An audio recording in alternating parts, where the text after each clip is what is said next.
All right, you've handed us some truly compelling material here, all about cracking the code for success in the Thai market, especially when it comes to really connecting with people. It's not just about what you sell, is it? It's really about how you build those bridges. So, okay, let's dig in. Today, we're embarking on a deep dive into social selling Thailand. B2B and B2C success strategies, our mission to distill the absolute essentials for global entrepreneurs like you listening to not just survive, but truly thrive by leveraging social platforms in this incredibly dynamic digital first landscape. We're looking at sources that lay out not just the what, but the really critical why behind effective social selling in Thailand. Yeah, and what's truly fascinating right from the start is how consistently the material emphasizes that success here isn't solely about having, a groundbreaking product or service. It's profoundly about understanding the local rhythm, the connection, the communication, the decision-making. The core insight really boils down to this. Social selling in Thailand isn't just about broadcasting updates or pushing promotions. It's a much deeper game. It's about building trust, actively listening, and delivering meaningful value on platforms like, Line, Facebook, TikTok, LinkedIn. It's a critical pathway to growth precisely because the Thai market is incredibly relationship-driven and, perhaps even more so, inherently mobile-first. You really have to meet people where they live their digital lives. That makes perfect sense, but here's where it gets really interesting for me. Our sources immediately highlight that Thailand isn't just another market. It's like a unique ecosystem when it comes to online engagement. We're not talking about a subtle difference here. So what specifically makes it such fertile ground for social selling, maybe even more so than traditional marketing? And for our listener, someone looking to expand or deepen their footprint there, why is understanding this uniqueness so crucial for them? That's a great question because it really is a distinct environment. Thailand doesn't just have a large online population. It boasts one of Southeast Asia's most engaged online populations. And we're talking about a nation that truly embraced the digital-first mentality years ago. Smartphones aren't just a convenience. They are the primary gateway to everything. Personal social life, professional interactions. This means your audience is almost constantly connected and reachable. But, and this is key, only if you approach them correctly. And this is where social selling's attraction approach, focusing on useful insights, genuine dialogue, authentic engagement. This aligns perfectly with deep-seated Thai cultural values. It's such a stark contrast to the aggressive, often cold, outbound tactics that might work elsewhere, but frequently fall flat here. So it's not just a preference. It sounds like it's almost a cultural imperative. Can you give us a few concrete examples of how those cultural values really manifest in the digital space? Absolutely. Think of it this way. First, there's trust before transactions. Credibility isn't just assumed, it's meticulously built over time through consistent, respectful interaction, not through a single flashy sales pitch. Imagine trying to close a big deal in the first meeting is almost unheard of in Thai business culture. Right. Second, it's a profoundly relationship-driven culture. Personal connections, warm introductions, they carry immense weight, far more than cold outreach ever could. A referral from a trusted contact. That could open doors that, 100 cold emails never would. Third, the always mobile aspect is critical. People are accessing everything on their phones. Shopping, banking, business communication, everything. So if your social selling strategy isn't seamlessly mobile optimized, engaging on those preferred platforms, you're basically missing the entire market. And, if we connect this to the bigger picture, this cultural context isn't just a minor detail. It's a fundamental blueprint for anyone seeking to enter or effectively operate in the Thai market. Ignoring it, it's like trying to drive a car without an engine. It just won't work. That's a powerful distinction. Okay, so understanding this cultural bedrock, how does this relationship-driven approach then translate specifically to B2C consumers in Thailand? What are the key elements for winning their hearts and minds, getting them to truly connect with your brand on maybe an emotional level? Yeah, for Thai B2C consumers, emotional connection and authenticity aren't just buzzwords. They're absolutely paramount. They respond to brands that don't just sell, but genuinely show their values. For instance, our sources indicate that, right now and looking into 2025, themes like sustainability, wellness, ethical transparency, these are resonating incredibly strongly. It's less about buy this product and much more about join this movement or support this cause. Think of, say, a wellness brand that doesn't just market a supplement, but regularly shares tips on traditional Thai healing practices or community well-being initiatives on their Facebook page. Right. So it's about a whole message, a bigger picture, not just the product features. Exactly. And that leads right into storytelling. Visual storytelling on platforms like Facebook and TikTok captures attention far better than static posts, but it needs that uniquely Thai flavor. The sources emphasize that it often works best when it incorporates elements of traditional Thai narratives, maybe local festivals, or even that subtle, often self-deprecating humor that resonates culturally. Imagine a short, emotive TikTok video showcasing a local artisan community benefiting from your supply chain, rather than just another product demonstration. That builds genuine connection. That makes sense. Beyond that, the entire customer journey, from discovery right through to purchase, it must be seamless, genuinely enjoyable. Think about making it incredibly simple, perhaps allowing customers to order directly through a line chat or a Facebook shop, mirroring how they already transact. Meeting them where they are. Precisely. And crucially, personalization is key. Generic campaigns, they just fall flat. Tools like HubSpot Marketing Hub, when integrated culturally, can really help tailor experiences. Maybe by segmenting audiences based on regional preferences within Thailand, or even engaging them around specific local festivals, it ensures your message feels bespoke and relevant. Ultimately, B2C social selling in Thailand is less about pushing a product and much more about building a community that customers genuinely want to belong to, feel proud to associate with.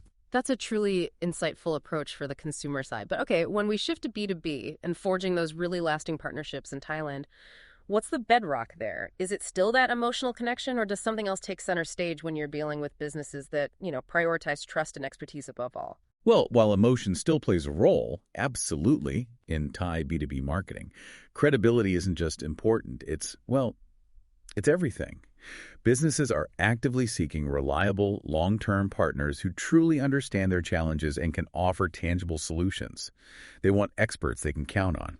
This means you need to share thought leadership content that directly solves problems for them, not just abstract ideas, but practical applications, maybe presented through case studies of similar Thai businesses you've helped. For instance, a software company might host a webinar on navigating specific local regulatory hurdles using their platform. They position themselves as a problem solver first. So it's about demonstrating real-world value and deep understanding, almost becoming an advisor rather than just a vendor. Precisely. You become an invaluable resource. Building professional networks on LinkedIn is essential, naturally, but it doesn't stop there. Those connections have to be actively nurtured, perhaps through more personal, consistent follow-ups on channels like Line, moving beyond just the initial LinkedIn connection request. Bringing Line back in for B2B too. Absolutely.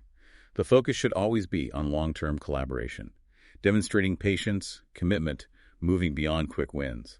Because trust in B2B isn't instant. It's earned through consistent delivery and reliability over time. And to manage these often intricate long-term relationships effectively, our sources highlight the value of sophisticated AI-powered sales tools like HubSpot Sales Hub. These aren't just for tracking leads. They can intelligently identify high-value leads by analyzing engagement patterns and help streamline personalized follow-ups that feel authentic, even at scale, ensuring no relationship falls through the cracks. By positioning yourself as a genuine problem solver, a credible expert, and a committed long-term partner, you really stand out in a market that prioritizes both unwavering trust and that personal connection. So we know the how for B2C and B2B. Now, for global entrepreneurs looking to dive in, which specific platforms are truly non-negotiable for success in Thailand? Are there any hidden gems, or are we mostly talking about the usual suspects, just with a specific Thai twist? Yeah, that's where strategy meets execution, and platform choice is absolutely critical. The sources highlight a pretty clear hierarchy. First and foremost, Line. It's non-negotiable, absolutely essential for both B2C and B2B communication in Thailand. It's far more than just a messaging app.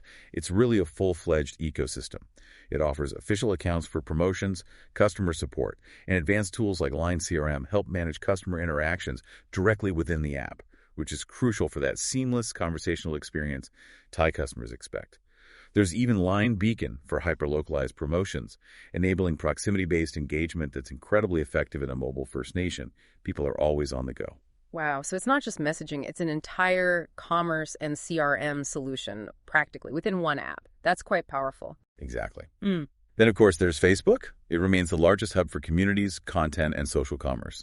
It's where many brands build their initial presence and engage with broader audiences. For more dynamic, short-form engagement, TikTok is surging. It's ideal for video storytelling, impactful influencer collaborations, and capturing a highly engaged, often younger audience with creative, culturally resonant content. Right, the visual element. Definitely. And for professional networking, LinkedIn is the definitive platform for Thai B2B. Establishing thought leadership, building that professional credibility, it's where you'll find decision makers looking for genuine expertise. It's also worth noting the broader MarTech ecosystem, like robust CRM systems, such as HubSpot CRM, they offer solutions from business starter for SMBs up to a marketplace for integrations, even accounting tools. These are mentioned as critical supporting tech.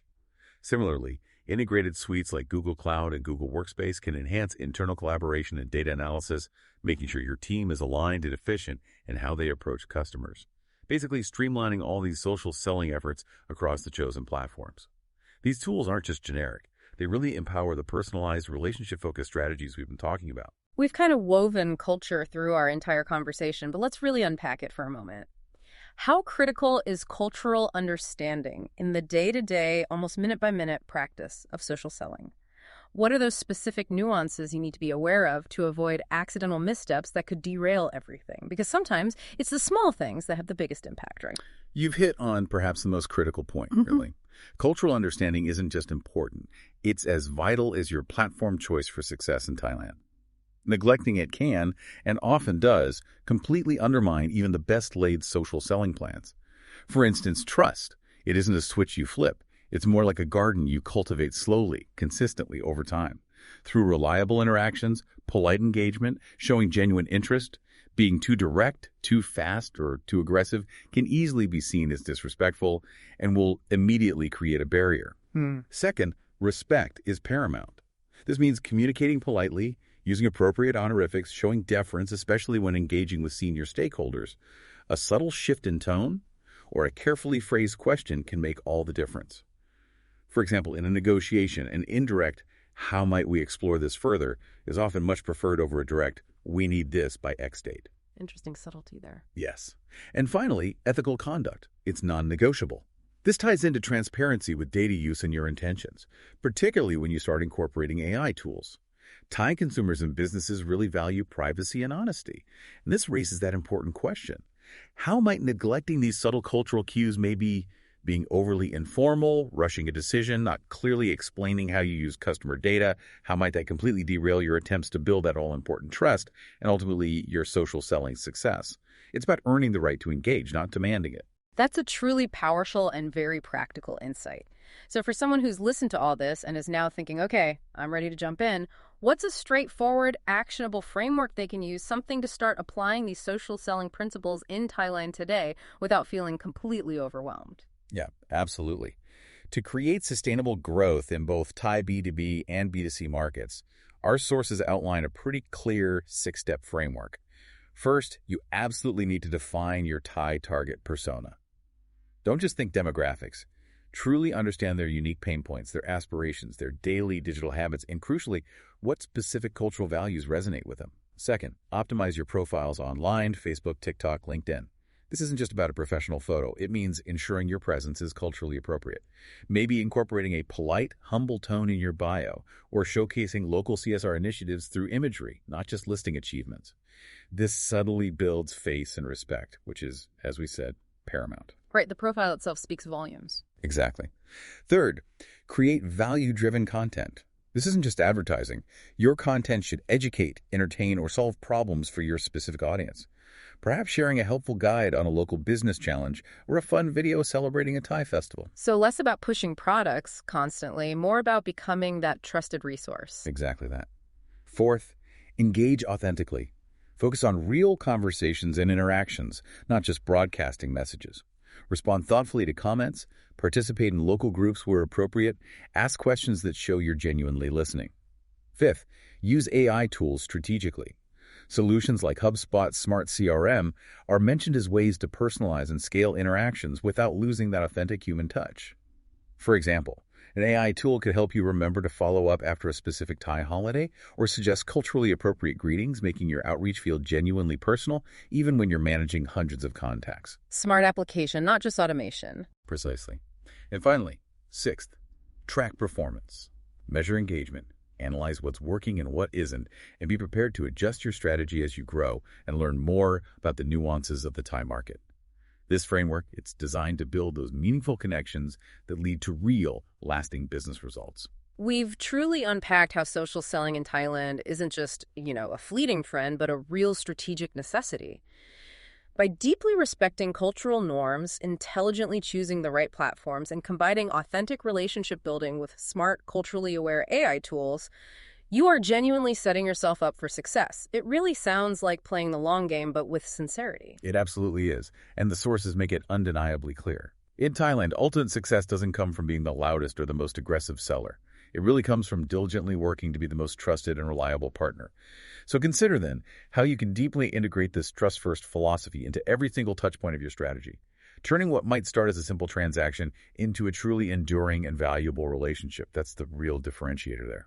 Ah, that's a truly powerful thought to leave you all with as you navigate the vibrant and definitely rewarding time market. Keep exploring, keep building those authentic connections, and thank you for taking this deep dive with us today.